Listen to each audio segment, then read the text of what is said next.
Alright, what's good guys, IGSQUAD here, and welcome to another IGSQUAD summer vlog. This is week 6. The collection update is behind us, but we still have some stuff going on. It's going to be fun the next few weeks, so yeah, let's go and get into it.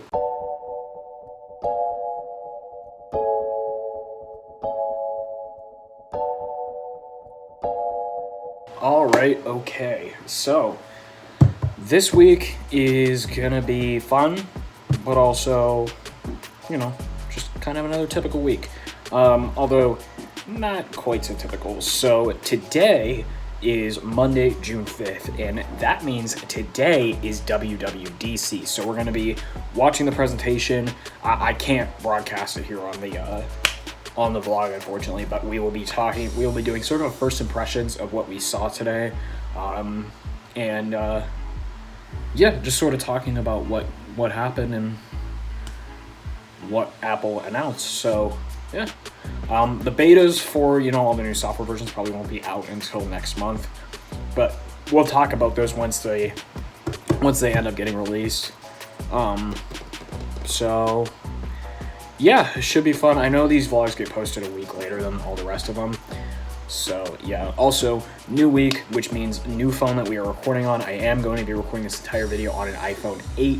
I was going to record on an Android phone, but I ultimately decided against it because it's WWDC. I feel like it's more appropriate to record on an iPhone. So that's what I decided to do. So yeah, iPhone 8.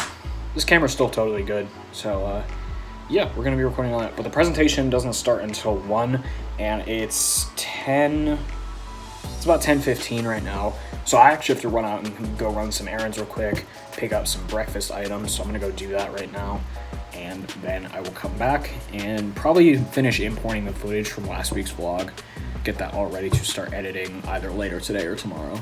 So yeah. Alright, okay, so we have just under 1 hour left until WWDC starts. I'm gonna go grab some food right now and get the lounge ready to go for the presentation, and yeah, hopefully we see some good stuff.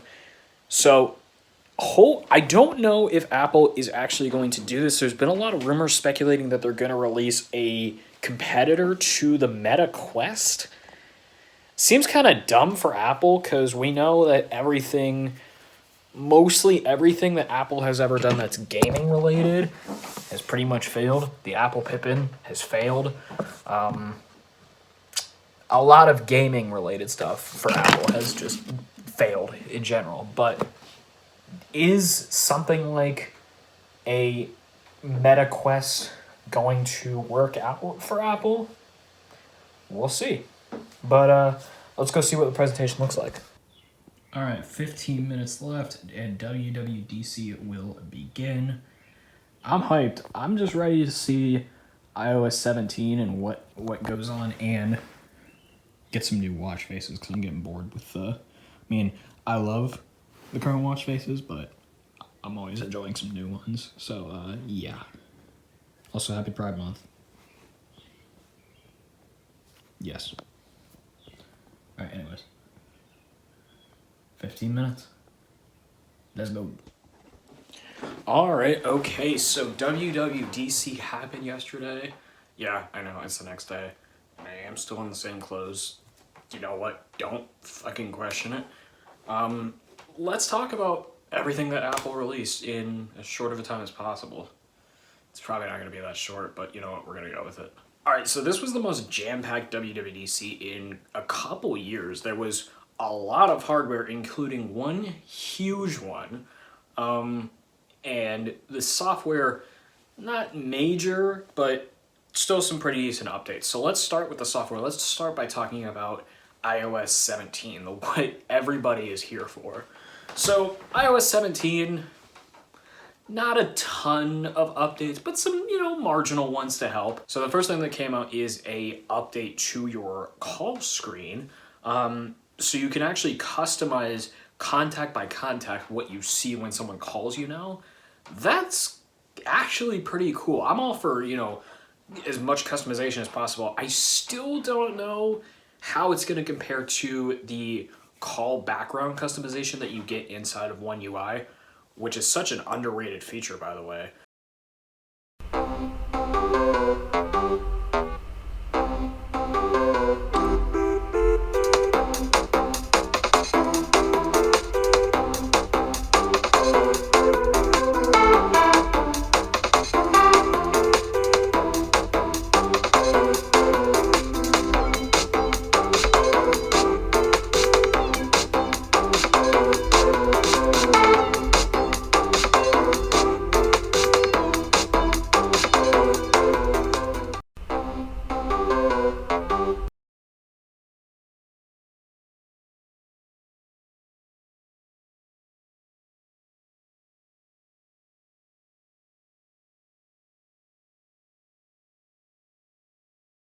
But I really am interested to see what this is going to look like, and I'm going to be testing this day one when the beta comes out, so I'm excited for it. And then feature number 2, which a lot of people are excited for, including me, is live voicemail. So who even would have thought this is possible? Most voicemail systems are, you know, a voicemail box that is controlled by your carrier. So for me, whenever I get a voicemail, it is visual voicemail, but it's controlled by Verizon.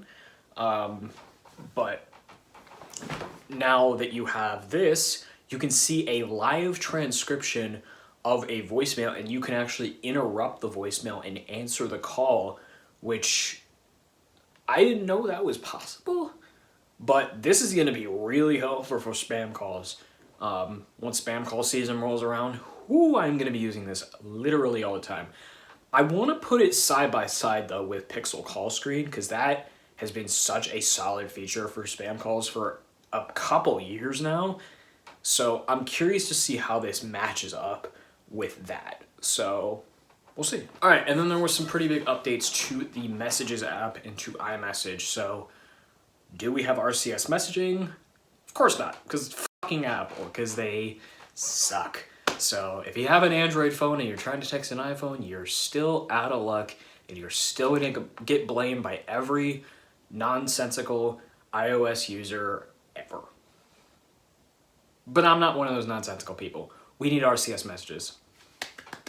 So, yeah. Anywhoosie whatsy.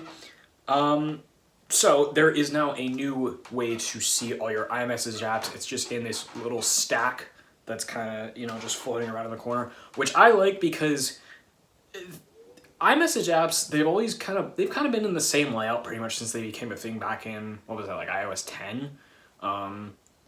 So they were just kind of you just kind of slide them around the bottom and they were just there all the time unless you hit them.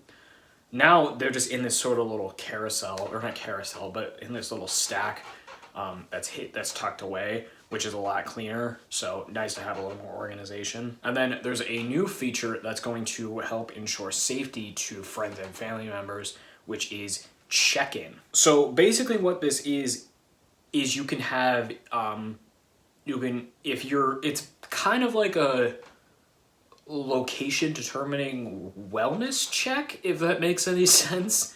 So if you're trying to make sure that someone that you know is trying to reach a destination and you want to make sure they get there safely, you can set up a check-in to make sure they do it. If they don't respond, you can, you know, have it wait a little bit, make sure maybe there's, you know, a little delayed, and, you know, you can check in with them once once everything is good. If they still don't respond, then you can have it to where you can see their current location, and, you know, their cell signal, their battery level, so you can call them, see what the hell is going on, or if it seems like a critical situation, you can call SOS and, you know, get a hold of them to make sure everything's okay. Now, inline replies have been a thing that I have loved since, iOS 14. That was an awesome feature, but it's been a little bit annoying to do inline replies, if I'm being honest.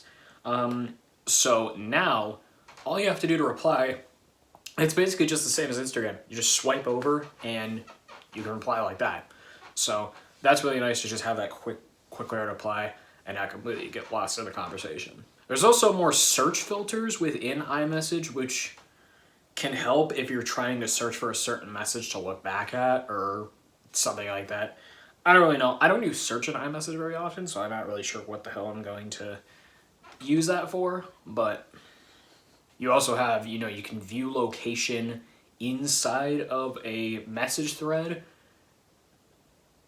Okay, I mean, it wasn't that much more involved to just see a location in the contact information. I would have liked RCS messages over inline location, but whatever, it's there. And you also now have transcription for audio messages, which is great because for those times where you can't listen to an audio message whenever you're in a loud environment, it's nice to just be able to read it out and, you know, see what you're looking at. I don't use audio messages very often because I find that it's just annoying and pointless. I have thumbs, so I can type with them. But for those people that use audio messages, well, now they're transcribed. And now you have new stickers, which is another feature that I feel like a lot of people really don't use inside of iMessage, but they've been there for about the last 7 or 8 years, if you haven't already realized. And now you can have parts of your, now you can actually make custom stickers out of the photos in your gallery, which is kind of nice, sort of, you know, what you get inside of Snapchat with, you know, custom stickers and stuff like that. And you can also now have your stickers be animated GIFs, that's actually pretty cool. I'm interested to see how that works, if it's gonna, you know, be a smooth experience or whatever. There are also some pretty interesting updates to FaceTime. So now if you have someone that can't answer a FaceTime call at the moment and you're trying to show them something in the moment, you can actually leave a voicemail on FaceTime, which I'm not really sure why, but I feel like some people would actually really enjoy that. So that's kind of nice to have, but I don't see myself using it that often. But if there's a moment that needs to be shared, then do what you do. You also now have live reactions. So it's sort of like the effects bubble that's inside of iMessage that's been there for a pretty long time now, where you can sort of, you know, have it, you know, slam or confetti or, you know, just the different effects like that. Now that's live inside of FaceTime. I'm not sure how smooth FaceTime is going to pick this kind of stuff up. We'll have to wait and see. I'm sure it's going to be buggy as all hell in the beta, but we'll see. And FaceTime is also now on your Apple TV. Yeah, I know it sounds ridiculous, but hear me out. So it's actually kind of cool. So last year, Apple showed a feature called Continuity Camera, which if you don't really like the camera that's on, you know, your Mac, you can actually use your iPhone as a external camera to use for FaceTime calls or even third-party apps, I think, like Zoom or Teams or anything like that. And now you can also use it on your Apple TV. Now, no, there's no point in connecting a camera to your Apple TV. I actually don't even think it supports that. But you can use Continuity Camera, you can use your iPhone, and you can kind of just have it, you know, wireless and show what you want, but, you know, have the full screen view of everybody. And there are going to be third-party conferencing apps coming to Apple TV, such as Zoom, and I think WebEx is coming as well. Don't use WebEx. It's not good. And the last iOS 17 feature is Standby, or as I'm just going to call, Night Clock. So if you have a MagSafe compatible iPhone, you can just turn it on its side, put it on a MagSafe stand, and it will basically just show like a desk clock, or you can have it, you know, memories, you can have different widgets on the screen, and it kind of works like your Apple Watch in that sense. Oh my God, Siri's been listening to me the whole time. Creepy. You can kind of have it be like your Apple Watch in a sense where it's just kind of has that little clock when it's charging. So that's kind of cool, I guess, but for those people that have an Apple Watch, how much are you going to use this?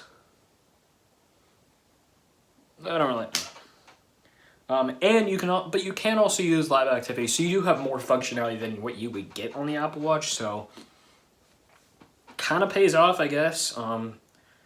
I don't really know. And the best new feature, for those of you that use widgets on your home screen, now you don't have to open the full app to use anything in them. They actually do shit on the home screen now. This didn't take Apple as long as I thought it was going to. I thought it was going to take like a decade, but 3 years, that's an improvement. But yeah, now you can use widgets on your home screen. You can actually use them. So, kind of nice. But some of my favorite new features inside of iOS 17 and, well, just kind of everywhere inside of all these new releases are the improvements that are coming to AirDrop. So, AirDrop has been around for a while now. It's been around for about 10 years, and it's largely been the same thing since it came out, you know, just a way to sort of wirelessly share files and stuff. Well, you can kind of share more things now, and it's a lot easier. So now you have sharing over Wi-Fi, so you can just have it, you don't even have to be like, you don't have to keep the phones like completely next to each other to be able to share it. You can just be on the same Wi-Fi network in the same house, and it will be able to transfer it at hopefully pretty much the same speed as it would if it were next to each other. So that's kind of a nice thing to see. Hopefully that works. But you can also now just tap your phone to share contact files with name drop. Now, I want to say this was a thing in Android like 11 years ago. But now, literally, you can just tap your phone up to someone else's phone or tap it up to someone else's Apple Watch and just have it share your contact card. And now that's an easy way to share it. And it doesn't even just work for contact files. You can just, it's basically for any file. Just tap your phone next to another person's phone, start sharing with AirDrop. So a little bit more convenient to see, a little bit more of convenience features coming to AirDrop. So that's nice to see. There's also the new Journal app, which is gonna, you know, help with, you know, kind of thinking about what you do in your life. I'm terrible at explaining shit like that, but honestly, that probably could help. Although I think there's already third-party apps to do that, so Apple has it included now. You also now have autofill for codes that you get to your email. Now, that is only for Apple Mail, I think, which, because I'm not one of those people that uses Apple Mail. For me, for my email, I use Outlook. That's just what I've used for a long time. So I'll have to see if it works for apps like Gmail or Outlook or stuff like that, but I don't really know. There's updates to SharePlay. There's a lot of updates to AirPlay. So now you can scan QR codes to use AirPlay in your hotel rooms. It's going to be a TV model dependent thing, I guess. I don't really know how it's going to work. There's updates coming to AirPods. You can finally download Maps offline inside of Apple Maps. You don't have to use Google Maps for that. Thank you. Been waiting for that. You can also see, if you have an electric vehicle, you can see charging station availability along your route, like you would in like your Tesla navigation systems. That's pretty nice. Siri is now more easy to trigger, which is kind of annoying. Yeah, you don't even have to say, hey. You can just say, no. You can just say the word. You can also do back-to-back requests without having to say the trigger word. That's kind of nice. There's also just a lot of little, you know, improvements. You can now have your pets inside of the Photos app sort of organized like you would with people.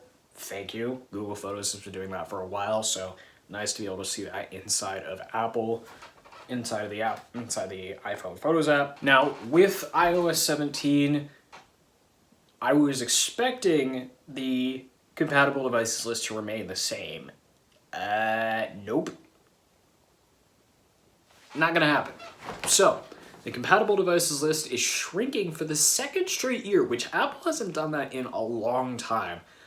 I think the last time they did that back to back was the 3GS and 4 with iOS 6 and 7. So it's been a little bit of, it's been some time. Or actually I guess the 4S and the 5 was back to back as well. Yeah. But now the iPhone 8, 8 Plus, and iPhone 10 are no longer going to be supported by new iOS versions. They will still get security updates inside of iOS 16, but iOS 17, the oldest device that is now going to support iOS 17 is the iPhone 10s and the 10s Max and 10R. But this being the oldest iPhone that's going to support it is weird. That's really odd to see. I'm a little surprised by it, but the 8 and 10 are 6 years old. I'm fucking old. So not that surprising when you think about it, I guess, but pretty weird. So that's iOS. Now, iPadOS 17 is going to be largely the same as what you get in iOS, although you do now get lock screen customization on the iPad, which I can't test because I'm almost fucking balls and I still have an iPad Air 2. You also now have motion effects for live wallpapers inside of the lock screen. That's kind of cool. I'm hoping that there's more fonts inside of the lock screen for both iPhone and iPad. Probably not, because Apple's like, why would we do that? The health app is also coming to the iPad, which actually could be a nice way to manage, you know, what's going on. I don't know how well that's going to sync with stuff with your Apple Watch. I guess it's just going to be iCloud based, but it's going to be a decent way. And there's also going to be some pretty major updates to how PDFs work on the iPad. So it's going to be a lot more intelligent when it comes to auto-filling fields inside of a PDF and being able to recognize when you can actually fill in a field with text. It actually hasn't done that bad with it in the past, although it has struggled with it more than a few times. So having more intelligence from that is going to be pretty nice. You also have real-time collaboration inside of PDFs as well, which is going to be nice to work on things, you know, just inside of the Apple Files app. So that's kind of nice to have as well. And also for Safari, private browsing windows are now going to be locked whenever you close them out. So to unlock them, you'll just have to authenticate with Touch ID or Face ID to be able to get back into them. That's kind of nice to see. So if you use private browsing a lot, well, now you have a little bit more security added to it. Also, there's new tools inside of the Freeform app, the new drawing app that Apple released in iOS, 16.4? Does anybody use that Freeform app? I probably should use it more because I do a lot of sort of stupid little sketches here and there.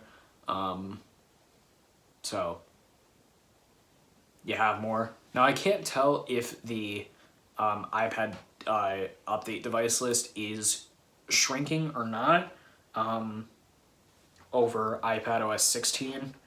iPad Pro is still really well supported. It's still the second generation of the 12.9 inch or later, which that came out in 2017, so that's still pretty decent. The iPad Air 3, that came out in 2019. Anything later than that is going to be supported. The 6th gen base iPad and later, the iPad 10 is now out, so that's pretty decent. And I don't know if the iPad Mini 4 is being dropped this time or not, but iPad Mini 5 and up, that's all right. So not too bad. So that's everything iOS and iPadOS. All right, so now let's talk about what's new with macOS 13 or macOS Sonoma. Good name, by the way. I like that. So you have, it's pretty minor updates, kind of expected. The last major update was really to macOS. Actually, I guess this is macOS 14, isn't it? Yeah, because Big Sur, Monterey, Ventura. Yeah, this is macOS 14. It's pretty minor improvements. You know, you have new screensavers that look much better. You can put the widgets from Notification Center on your desktop now. Love that. You can actually move widgets over from your iPhone to your Mac with continuity. That's really cool. I'm excited to try that out whenever I get a new Mac. My problems are problems. The widgets will also, they don't have to be distracting when you're working and stuff. They fade away whenever they, need to. But what I'm most excited to try is the new video conferencing, the video overlay. So you can actually have yourself sort of as a green screen effect, although I think it's going to be a lot better than that.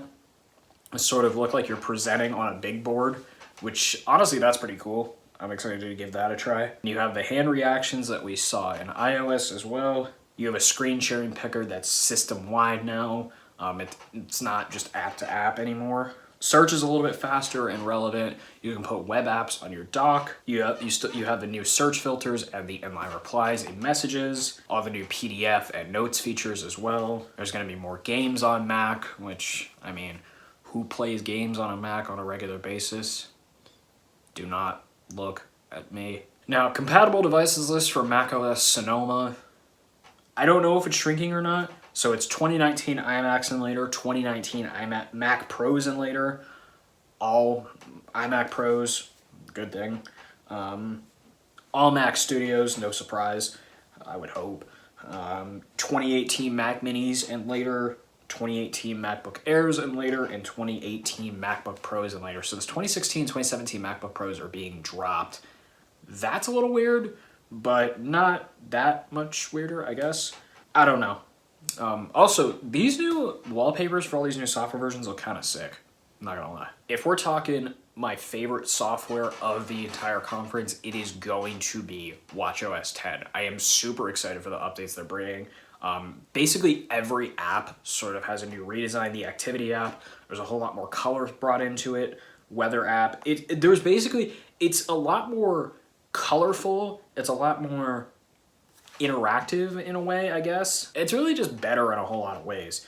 I have an Apple Watch SE, which does have a decent size corner-to-corner display. It's not going to be as, interactive, I think, as the Series 7 or later, but still should be pretty nice. And on these faces, you also now have the smart stacks that you see on the widgets on your iPhone. So those are going to be available on, I think, almost every face once you scroll up. I don't know if there's a way to enable or disable that or not. You can also bring up Control Center for every app, from any app, just by pressing the side button. Now, I don't know where the dock is going to go now. I don't know if that's a double tap now or what. Snoopy is also a face that's coming to the Apple Watch, so that's cool. The new palette face looks really nice. You can see time sort of shift throughout the day in this range of colors. I'm really excited for that. Bluetooth accessories for cycling are now available to use on Apple Watch. There's a better workout view and stuff. Elevation thresholds are now here. You also have a lot more mental health stuff inside of not only the Apple Watch, but basically the entire health app on every platform is now here, so that's kind of nice to see. There's also a lot more for visual health, so, to detect, to help shed light on myopia, which with people with vision impairments, which is not something that I have, but to just help bring more awareness to visual health is really cool to see. You can also see a tracker of how much time you spent in daylight. That's all being tracked by the Apple Watch, which is great for children that are possibly developing myopia. So that's nice to see. And the compatible devices list isn't actually shrinking for Apple Watch. Series 4 is going to be the oldest Apple Watch that supports it, same as last year. Series 5, both Gen SEs, 6, 7, 8, Ultra, they're all going to be supported, so nothing you're losing for watchOS 10. But I'm excited for these updates and I'm ready. And there were 4 new pieces of hardware that came out during WWDC. 3 of them Macs and 1 of them special, we'll put it that way. So the first piece of hardware, actually the first thing they announced at the entire event, was the new 15-inch MacBook Air. When I first saw it, I was skeptical. I was like, if you're gonna get a 15-inch Mac, just get a 16-inch MacBook Pro. Seriously, because I was thinking the price was going to be like, I thought it was going to be like $1,600-1,700 easily. I thought it was going to be so much more expensive than the 13-inch MacBook Air. But so, to my surprise, the 15-inch MacBook Air only starts at $1,300, which honestly, that's not that bad when you look into it. I just want to see, is it 256 gigs to start or is it 512? It is 256. So that's not quite as great as I was expecting. If it was 512 gigabytes, honestly, that would be pretty decent. $12.99 for that. Kind of a bargain. Not a bargain, but a decent starting price. It was 512 gigabytes. 256 gigabytes for an 8-core CPU, 10-core GPU, 8 gigs of RAM. That's okay, but it's definitely a much smaller price premium compared to basically any MacBook Pro. I think the 13-inch MacBook Pro, the current 14-inch MacBook Pro still starts at around $1,900. So it's a lot. And the 13-inch actually goes down in price, down to $1,100. So not bad, to be honest. They are still keeping the M1, the previous body style MacBook Air in the lineup, which, why are you doing that? As soon as the M3 comes out, I swear they better drop it, because it's just going to be so fucking pointless. They'll probably put the M2 chip in it or something, if we're knowing Apple. The new MacBook Air, it goes all the way up to 2 terabytes of storage. So let's actually see how much a maxed out 15-inch MacBook Air would be. So if we were to customize it, 24 gigs of RAM at the highest level, 2 terabytes of storage, the 70-watt power adapter. I don't know how many people would tack on Final Cut Pro, or so if you were to not tack on Final Cut Pro or Logic Pro, honestly, it's not actually that bad. $2,500. That's not as bad as I was expecting. That's still not cheap, but $2,500 for a maxed out version. I mean, without the software. If you're getting it with the software, it's just about $3,000, which that's not quite as easy. But $2,500, not great for a MacBook Air, but somewhat reasonable, considering that the highest spec 16-inch MacBook Pro is what, like $7,500. So, and then a couple of new minor updates to the Mac. There is an updated version of the Mac Studio, which now has they also introduced the new M2 Pro, M2 Max, and M2 Ultra chips all in this event. So now the Mac Studio has those updated chips as well, and I'm assuming they're going to be coming to maybe a refreshed MacBook Pro later. Maybe in September or October, they're going to bring out a refreshed MacBook Pro with those chips as well. I don't know when they're going to update chips in terms of the iMac. I'm hoping soon. I'm hoping they bring out an M2 Pro iMac, because if they do, that would be awesome. I don't know. I'd probably still get a Mac Mini. Anyways, Mac Studio, there's really no change in price. Still starts at $2,000, which isn't great. How much is a maxed out Mac Studio? So let's do M2 Ultra with a 24 and 76 core GPU, and a 32 core neural, and Jesus, 192 gigabytes of RAM. That's massive. 8 terabytes of storage.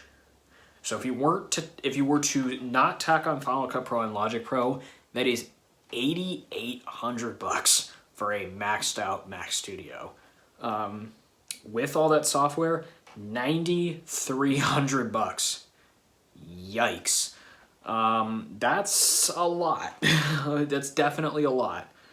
But the most expensive Mac to come out now is the Apple Silicon transition is officially complete.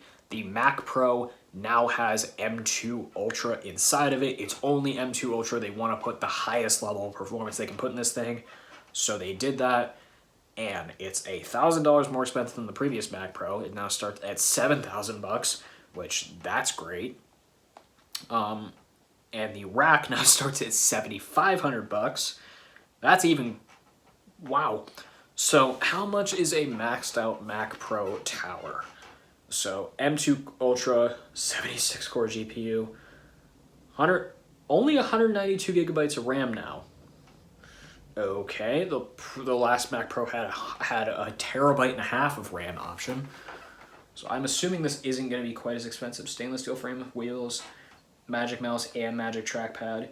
So without the software, it's a price cut because you don't have those super high-end options anymore. It is $12,350. That's still way too expensive, but it's not the $55,000 that the last maxed out Mac Pro was. So slightly more reasonable, I guess. With the software, we're looking at $12,850. So it's there. Oh, Jesus. But of course, the highlight of the day, the thing that everybody's going to talk about from this WWDC is the Jesus computer itself, the new Apple Vision Pro. Now, I don't know if they're targeting it as a competitor to MetaQuest or what the hell they're trying to do, but they are really going all fucking in. So, Apple Vision Pro. So, it's not going to be available till early 2024. We already know that. I'm not that surprised. When they show out a huge product like this at WWDC, it's usually delayed until at least December of the same year, if not later than that. You remember like 6 years ago when they released all the hardware, iMac Pro was delayed until like February of next year. HomePod was delayed until like, I think around the same time as well. So Apple Vision Pro, spatial computing is what they're saying here. So it blends with digital content in your physical space. You navigate using your eyes, your hands, your voice. And from the demos they showed, it looked really cool. I'm really impressed with how this thing looks. You can do things that have never been possible. Yeah, just everything that you do on your Mac now lives in your space. It is a new OS that they call Vision OS. Shocker.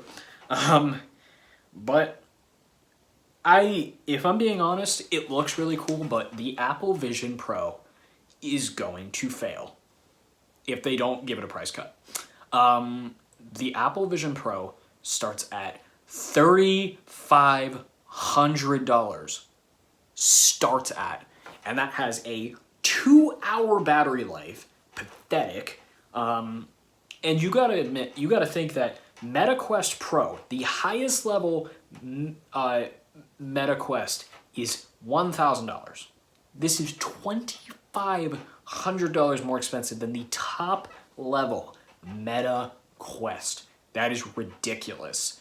So mark my words. If Apple doesn't price cut this within a few months of it being on sale, the Apple Vision Pro is going to fail. Just like Google Glass did. So that was the jam-packed from hell WWDC. It was interesting to watch, to sit through a full 2-hour WWDC for the first time in a while.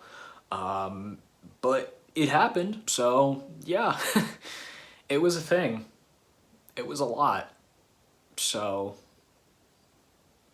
yeah. Wow, $3,500 for a headset with a 2-hour battery life. Oh my god, they did it again. Alright, so finished up talking about WWDC. That's going to be a long segment. That's going to be the main focus of this video right here. But we have 8 days until we go to Florida, and I have 3 videos to edit over those 8 days. So right now I have to edit last week's vlog, get that up tomorrow. And then for this weekend, I have to edit the May phone diving adventures, get that ready, and then it's just on to this vlog right here that you're seeing right now. So it should go totally fine. I'm not worried about anything, so, and I really won't have to edit anything while I'm in Florida, which is kind of nice. I'll probably work on next week's vlog while I'm there a little bit, but not much, so, yeah. So, should be good. Alright, so, editing the vlog now, for some reason, even though the Moto G Power is only recording in HD for everything, these renders are taking way longer. Like it's acting like it's being recorded in 4K. It's so strange. I've never seen a phone that's recording in HD take that long, but whatever. It's working out fine. I have a compilation of slow motion stuff from last week's vlog. You'll see that vlog already. The trick shot challenge fail. Yeah. Premiere can't recognize iPhone XR slow motion footage, so I have to edit the compilation in iMovie, then put it up in Premiere. I hate Adobe Premiere so fucking much. Alright, so it's the next day. I was up pretty late last night editing the slow motion reel for the trick shots, but we did get it done. We got it into the video, and I mean, it's 34 minutes long with like 10-15 clips left to go, so not too bad. So it's probably gonna be like a 45-minute vlog. I'm hoping it doesn't hit 50 minutes, but we'll see. But we have exactly 1 week until we head down to Florida, and all the phones that are in the battery test are charged and ready to go. So I took all the batteries out that I could take out. It's actually very few of them. I think there's only 5 phones that have internal batteries. So it's a pretty wide battery test, but yeah, here's what we got. So it's everything from, well, mostly everything from the birthday box and then a couple of other acquisitions. So the 3G Casio, Galaxy Mega 2, the J7 2017, the new one. I did test my other one, last battery test back in, what was it, March, I think.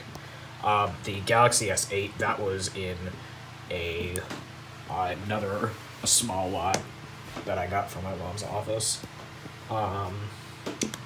The new Jordan Credible LTE, my Pixel 3 XL. I know I've had this for about a year now, but I never got to test it because it was living in my pocket, so this is going to be part of it this time because I want to actually test it.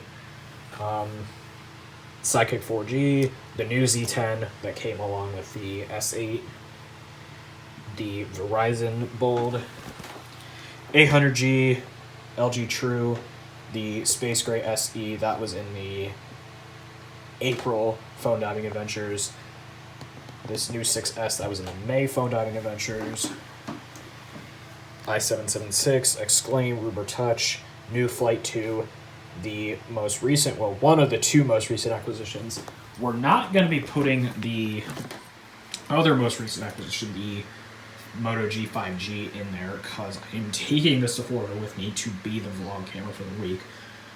So we're going to see how that goes, but we have the Pantech Discover, that was the other thing we got, the Samsung Seek, Pantech Jess 2, Samsung Convoy 3, both Palm Treos, the 700 WX and the 680, the 2 low-end Samsung flip phones, the M220 and M320, the iPhone XS, that was in the April Phone Diving Adventures. I never had a chance to test it.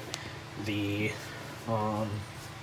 Extrovert 2, CoolPad Catalyst, and the Samsung T239. Yeah. I took all the SIM cards out. I'm just being a fool just by doing that. I don't know why I'm doing that, but I am. But anyways, yeah, we got a pretty big battery test, so we'll see what happens in a week. All right. So it is, 4:10 p.m. on Wednesday, the day that last week's vlog was supposed to go out. And, yeah, remind me to never record on this Moto G Power again. The video is fine while being kind of underexposed at times, but oh my god, the audio quality is actually terrible. I am bumping the gain up and raising the decibel level, like, probably way more than I should be for any video clip. But at stock levels, the audio is so terrible. Like, wow. That, where is it? Where is this little fucker? That scares me for next week when I start using this as my vlog camera. I don't know if I hope to this thing in terms of audio quality. I really don't. Alright, so it's the next day. I am working on the May phone diving adventure right now. This episode is actually pretty short, so I'm able to bang it out in like 2.5 hours pretty much. And just getting ready for Saturday for that to go up. So this should be all good. And then I can probably either start working on this vlog or work on the June phone diving adventures or the startup and shutdown collection. I may have started that last night, even though that's a pretty future video. I don't plan things very well. I kind of suck at time management. Anyways, yeah, but pretty easy episode so far. I mean, take a look at this. I only have like 2 clips left to put in. 19 minutes. 2 seconds.